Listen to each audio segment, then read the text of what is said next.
Todana todana yutintolezaza. Todana todana yutintolezaza.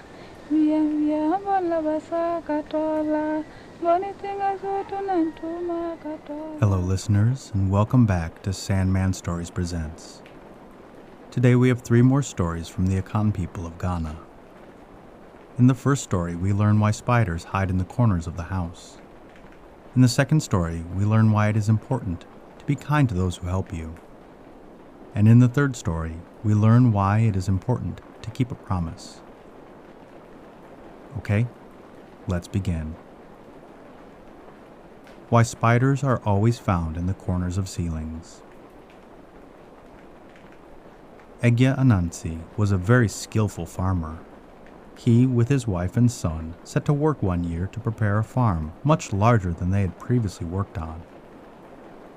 They planted in it yams, maize, and beans, and were rewarded by a very rich crop. Their harvest was quite 10 times greater than any they had had before. Egya Anansi was very well pleased when he saw his wealth of corn and beans. He was, however, an exceedingly selfish and greedy man who never liked to share anything, even with his own wife and son.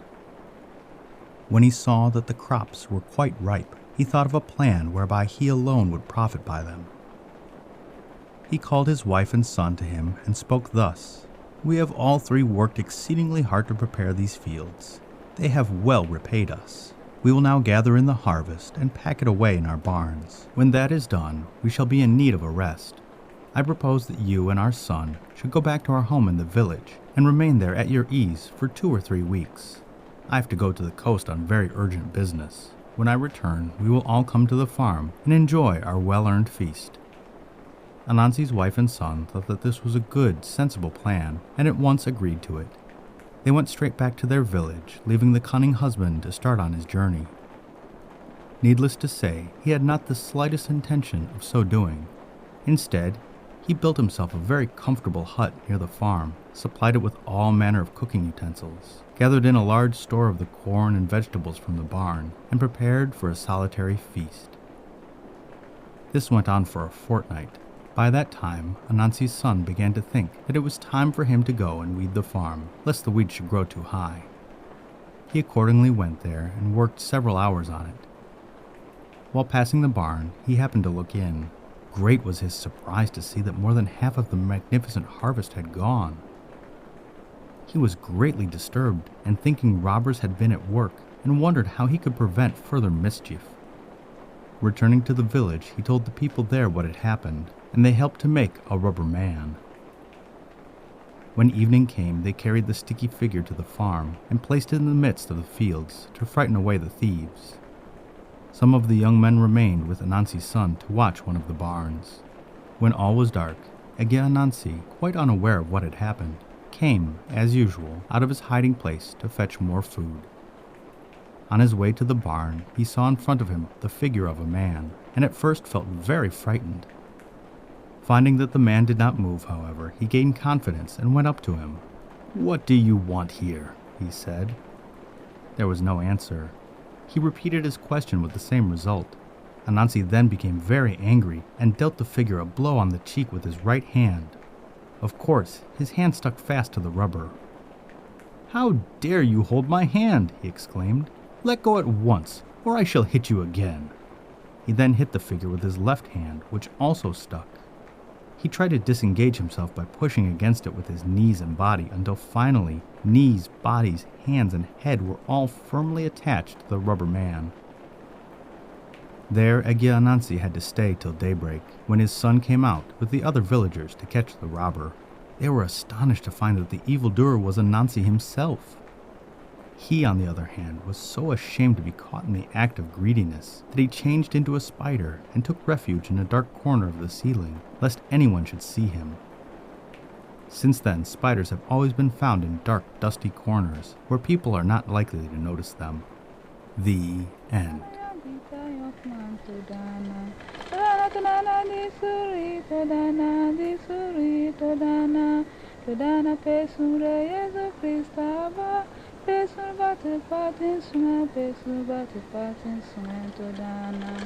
Tadana, tadana, di suri, tadana, di suri, tadana. Okay, and story number 2, Anansi, the Blind Fisherman. Anansi, in his old age, became a fisherman. Very soon after that, his sight began to fail. Finally, he grew quite blind. However, still being very strong, he continued his fishing with the help of 2 men. The latter were exceedingly kind to him and aided him in every possible way. They led him each morning to the beach and into the canoe. They told him where to spread his net and when to pull it in. When they returned to land, they told him just where and when to step out, so that he did not even get wet. Day after day this went on, but Anansi, instead of being the least bit grateful to them, behaved very badly. When they told him where to spread his net, he would reply sharply, "I know. I was just about to put it there." When they were directing him to get out of the boat, he would say, "Oh, I know perfectly well we are at the beach. I was just getting ready to step out." This went on for a long time, Anansi getting ruder and ruder to his helpers every day, until they could bear his treatment no longer. They determined, when opportunity offered, to punish him for his ingratitude. The next day, as usual, he came with them to the beach. When they had got the canoe ready, they bade him step in. "Do you think I am a fool?" said he. "I know the canoe is there." They made no answer, but got in and patiently pulled toward the fishing place. When they told him where to spread his net, he replied with so much abuse that they determined then and there to punish him. By this time the canoe was full of fish, so they turned to row home. When they had gone a little way, they stopped and said to him, "Here we are at the beach." He promptly told them that they were very foolish to tell him a thing that he knew so well. He added many rude and insulting remarks, which made them thoroughly angry. He then jumped proudly out, expecting to land on the beach. To his great astonishment, he found himself sinking in deep water. The 2 men rowed away quickly, leaving him to struggle. Like all the men of that country, he was a good swimmer, but of course, being blind, he was unable to see where the land lay. So he swam until he was completely tired out and was drowned. The end. Tadana, face me, the face lava, face me, but the fighting swim, face me, but the fighting swim, tadana. Okay, and story number 3, Adzanumee and Her Mother. There once lived a woman who had one great desire. She longed to have a daughter, but alas, she was childless. She could never feel happy because of this unfulfilled wish. Even in the midst of a feast, the thought would be in her mind, "Ah, if I only had a daughter to share this with me." One day she was gathering yams in the field, and it chanced that she pulled out one which was very straight and well-shaped. "Ah," she thought to herself, "if only this fine yam were a daughter, how happy I should be."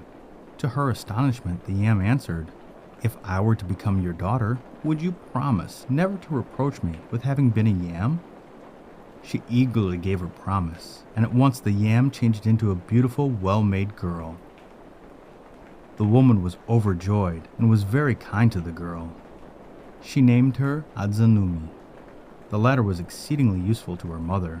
She would make the bread, gather the yams, and sell them at the marketplace. She had been detained one day, longer than usual. Her mother became impatient at her non-appearance and angrily said, "Where can my Adzanumee be? She does not deserve that beautiful name. She is only a yam." A bird singing nearby heard the mother's words and immediately flew off to a tree under which Adzanumee sat.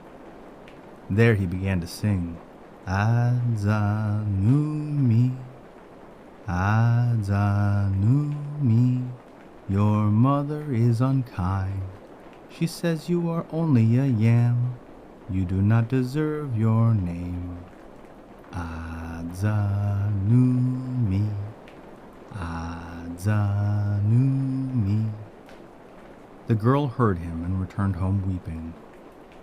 When the woman saw her, she said, my daughter, what is the matter?" Adzanumee replied, "Oh, my mother, you have reproached me with being a yam. You said I did not deserve my name. Oh, my mother, my mother. With these words, she made her way toward the yam field. Her mother, filled with fear, followed her, wailing, Nay, Adzanumee, Adzanumee, do not believe it. Do not believe it. You are my daughter, my dear daughter, Adzanumee. But she was too late. Her daughter, still singing her sad little song, quickly changed back into a yam. When the woman arrived at the field, there lay a yam on the ground, and nothing she could do or say would give her back the daughter she had desired so earnestly and treated so inconsiderately. The end. I really like how story 1 explained why spiders are up in the corners of our houses. Anansi being so greedy and then being caught, getting stuck to the rubber. It's the same as in the Brazilian story. And he's so ashamed and he's so embarrassed that he goes up and crawls up in the corner of that room. In story number 2, I was a bit surprised that Anansi died. He drowned. But it really goes to show, people who are trying to help you, be nice to them. There's no reason to be rude. There's no reason to be mean. I'm especially thinking about people who work in customer service or people who work at large retail places. Just be kind. And in story number 3, the woman was so desiring a child so bad and wanted a child so bad. But then it was so easy and so inconsiderate of her to break that with she does not deserve this name.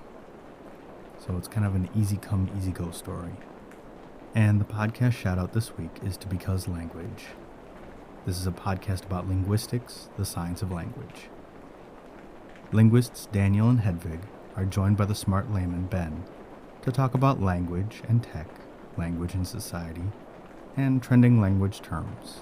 It is a show full of learning about what we say and why we say it, and how we can look at that as a science. Plus there are sometimes games and plenty of banter, and sometimes Hedvig's cats make an appearance too. Also, Daniel often appears on the Australian show called Speakeasy on ABC Perth, and that's always worth a good listen. The whole crew are super kind and caring and down to earth. And if you enjoy their show as much as I do, go and give them a 5-star rating on Podchaser or Good Pods or iTunes. And the listener shout out is to Atlanta, Georgia. You are 45% of my listeners in Georgia.